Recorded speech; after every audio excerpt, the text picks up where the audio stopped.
আজকে আমরা শিখবো পার্টস অফ স্পিচ। যে টপিকটা তুমি স্কিপ করে গেলে অ্যাডমিশনে, তোমার এইচএসসি তে, এসএসসি তে, মানে যেখানে যাও তুমি ধরা খাওয়া। কারণ হলো পার্টস অফ স্পিচ, একটা সেন্টেন্স কিভাবে মেক করতে হয়, ইংলিশে কিভাবে কথা বলতে হয়, ইংলিশে তুমি লেটার লেখো, প্যারাগ্রাফ লেখো, অথবা তুমি অ্যাডমিশনে যে কোনো একটা টপিক পড়তে যাও, গ্রামারের যে কোনো একটা রুলস পড়তে যাও, যাই কিছু করতে যাও না কেন, তোমাকে পার্টস অফ স্পিচ না জেনে যদি যাও তাহলে কঠিন ভাবে ধরা খাবা, এবং এটা না জানলে তুমি পাবাই না বলতে গেলে। তাহলে শিখে নেই পার্টস অফ স্পিচ কি।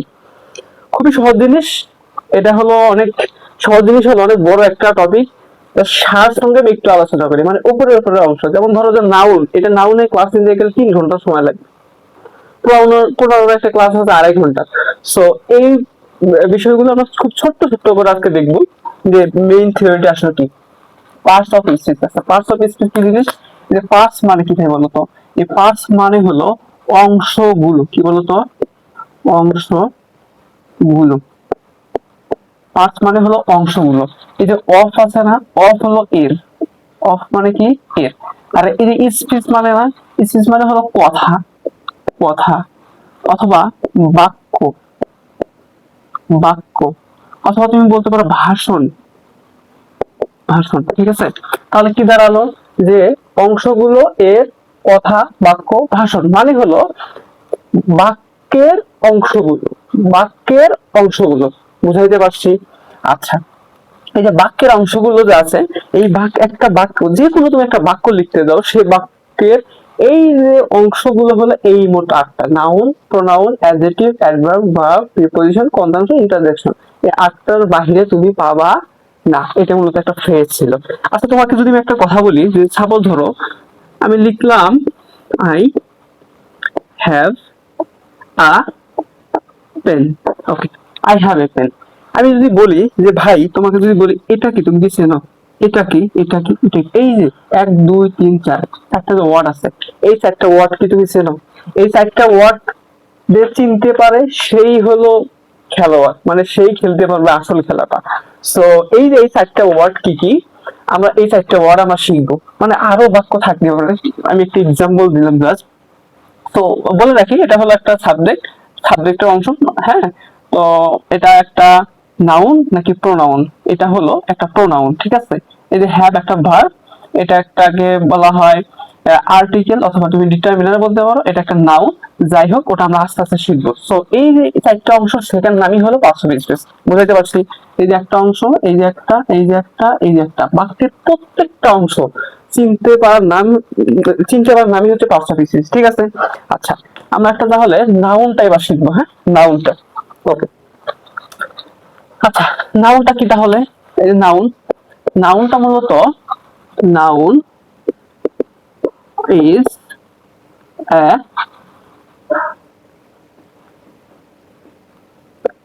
Naming word.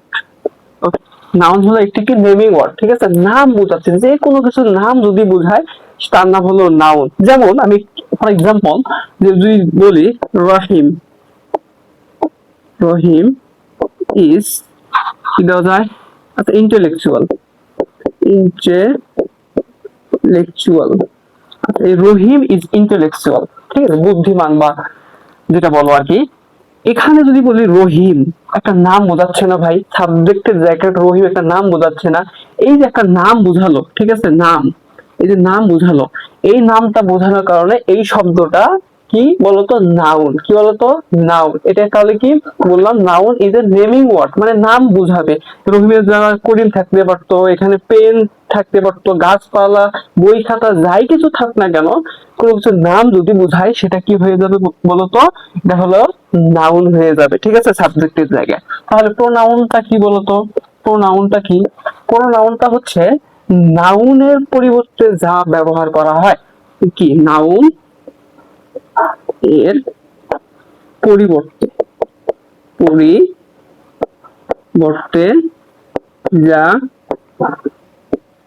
ব্যবহৃত হয়। আচ্ছা, নাউনের পরিবর্তে কি ব্যবহৃত হতে পারে?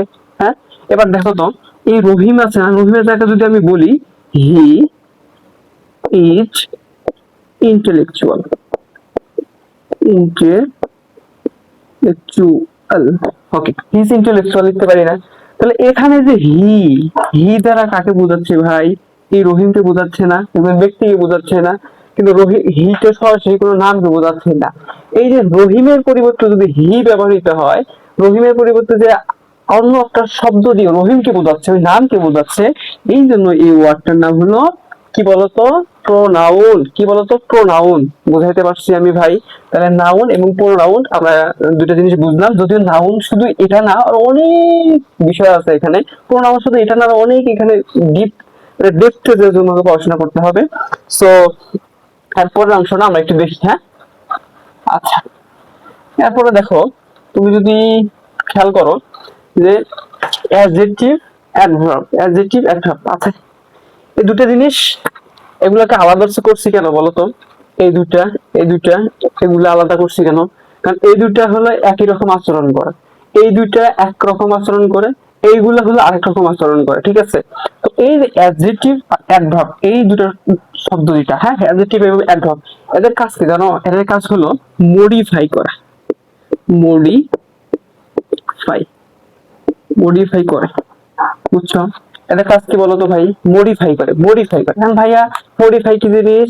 মডিফাই কি জিনিস? মডিফাই বুঝি না। আচ্ছা, মডিফাই বুঝাই দিচ্ছি। মডিফাইটা হলো যে কারো সম্পর্কে, কারো সম্পর্কে অতিরিক্ত তথ্য দেওয়া, অতিরিক্ত তথ্য দেওয়া। বুঝাইতে পারছি? মডিফাইটা হলো কারো সম্পর্কে অতিরিক্ত তথ্য দেওয়া। বুঝাইতে পারছি আমি? আমরা অতিরিক্ত তথ্য দেওয়াটা কি জিনিস ভাই? এবার একটা আমরা বুঝবো এটা। হ্যাঁ, সো একটা উদাহরণ দিয়ে আমরা এটা বুঝবো সুন্দর করে, অতিরিক্ত তথ্য দেওয়া। এখন এখন কথা হলো ভাই, এই যে অ্যাডজেক্টিভটা আছে না, এই কি, এ কাকে অতিরিক্ত তথ্য দেয় বা কাকে মডিফাই করে? ঠিক আছে? এ মূলত অ্যাডজেক্টিভ মূলত মডিফাই করা নাউন, নাউন অথবা প্রোনাউন কে, প্রোনাউন কে। বুঝছো? আর এই যে অ্যাডভার্ব আছে না, এই কাকে মডিফাই করে? এই হলো অ্যাকসেপ্ট, অ্যাকসেপ্ট নাউন অথবা প্রোনাউন। অ্যাকসেপ্ট মানে কি জানো? অ্যাকসেপ্ট মানে হলো ব্যতীত। অ্যাকসেপ্ট মানে কি বলতো? ব্যতীত, ব্যতীত। ঠিক আছে? অ্যাকসেপ্ট নাউন প্রোনাউন, অর্থাৎ এই যে অ্যাডভার্বটা আছে, নাউন প্রোনাউন ব্যতীত বাকি যতগুলো আছে, ধরো যে ভার্ব, তারপর হলো তোমার প্রিপজিশন, কনজাংশন, ইন্টারজেকশন, এই অ্যাডভার্বকে নিজেও, এগুলাকে মানে মডিফাই করে অ্যাডভার্ব। বুঝাতে পারছি? কিন্তু সে নাউন অথবা প্রোনাউনকে মডিফাই করতে পারবে না। আচ্ছা, তাহলে একটা উদাহরণ দেখে নেই।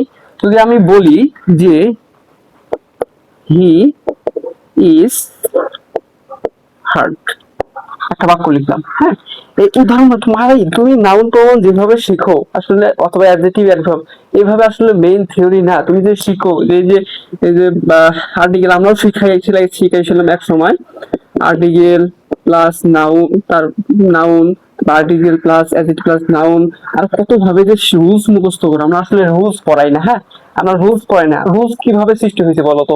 রুলস মূলত সৃষ্টি হয়েছে আগের সময় বা নেটিভরা, হ্যাঁ, তারা যে কথাগুলো বলতো, এই কথাগুলো বলার থেকেই, মানে এই কথার থেকে রুলস তৈরি হয়েছে। রুলস থেকে কখনো ইংরেজি তৈরি হয় নাই, ইংরেজি থেকে রুলস তৈরি হয়েছে। সো তারা রুলস গুলো কিভাবে তৈরি করতো? হ্যাঁ, তারা রুলস গুলো আমি দেখাই দিচ্ছি কিভাবে তৈরি করতো। যেমন হি ইজ হার্ড, সে কঠোর। কঠোর। আরেকটা বাক্য যদি আমরা দেই, হি ওয়ার্কস, ওয়ার্কস হার্ড।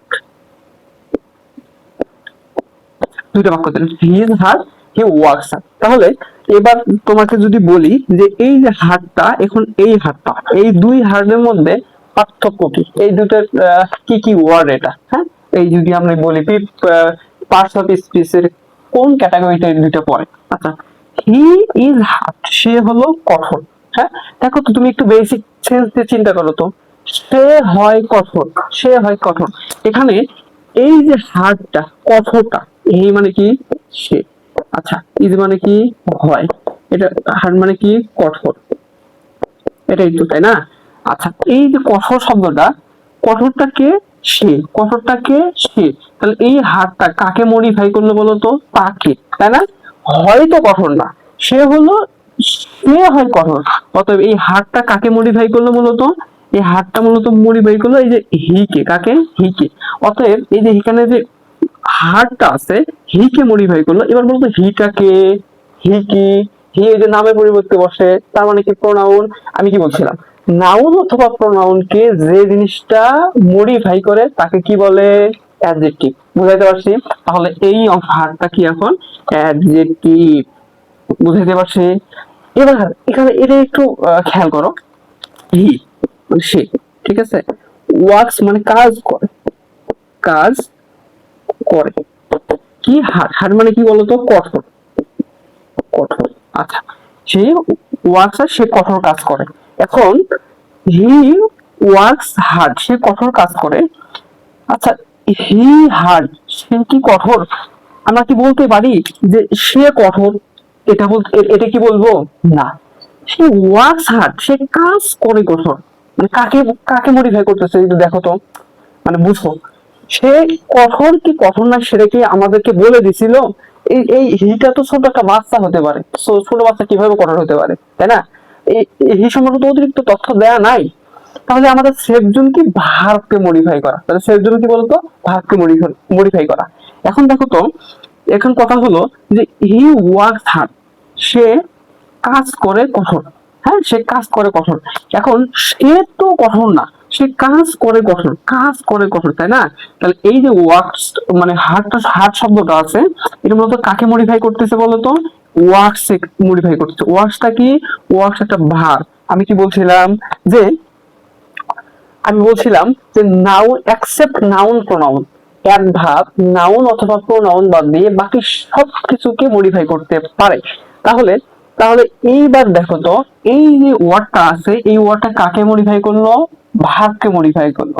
তাহলে অ্যাডভার্ব, অ্যাডজেক্টিভ কি ভার্বকে মডিফাই করতে পারে? না। তাহলে কে মডিফাই করতে পারে? অ্যাডভার্ব মডিফাই করতে পারে। অতএব এই হার্ট শব্দটা যেখানে আছে, এই হার্ট শব্দটা এখানে অ্যাডভার্ব, ভার্ব। বুঝাইতে পারছি আমি? মানে এভাবে যে তুমি আসলে রুলস মুখস্থ করে আসছো সারা জীবন, কিন্তু রুলস দিয়ে আসলে কাজ হবে না ভাই অ্যাডমিশনে। তোমাকে জাস্ট এভাবে মডিফাই করে করে করে করে শিখতে হবে, ঠিক আছে? মডিফাই করা ছাড়া, উইদাউট মডিফাই, তুমি যদি মডিফাই ছাড়া শিখতে যাও তাহলে ধরা খেয়ে যাবা। সো এটাই ছিল noun, pronoun, adjective, adverb, verb, preposition, conjunction, interjection. একটু বিশাল আলোচনা আছে। ভার্বের একটা 5 ঘন্টার লাইভ ক্লাস আছে, মানে এত বিস্তারিত, তোমাকে শিখতেই হবে ভার্বটা। সো আজকে ভিডিওটা এই পর্যন্তই ছিল, যে বেসিক আমরা একটু 4টে জিনিস শিখলাম, নাউন, প্রোনাউন, অ্যাডজেক্টিভ, অ্যাডভার্ব। যদিও গভীরভাবে শিখিনি, উপরে উপরে এই জিনিসটা কি এটা শিখলাম। সো ক্লাসটা যদি ভালো লাগে অবশ্যই শেয়ার করে দিবে। আর হ্যাঁ, এই তোমাকে অ্যাডমিশনে টিকে থাকতে হলে বেশি বেশি ভাই এক্সাম দিতে হবে। কি দিতে হবে? এক্সাম। এক্সামের বিকল্প নাই, কি বলতো? এক্সাম এর বিকল্প নাই, এক্সাম তোমাকে দিতেই হবে ভাই।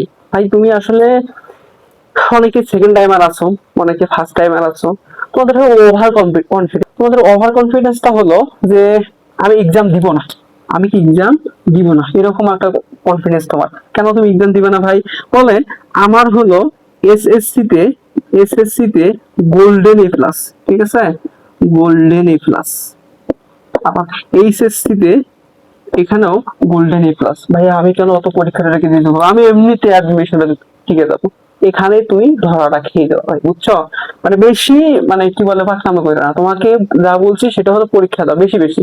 যখন 50-এর মধ্যে একটা পরীক্ষা দিয়ে তুমি 10 পাবা না, তখন দেখবা যে এই যে ওভার কনফিডেন্স তোমার লো হয়ে গেছে। সো ভাই বেশি বেশি পরীক্ষা দাও।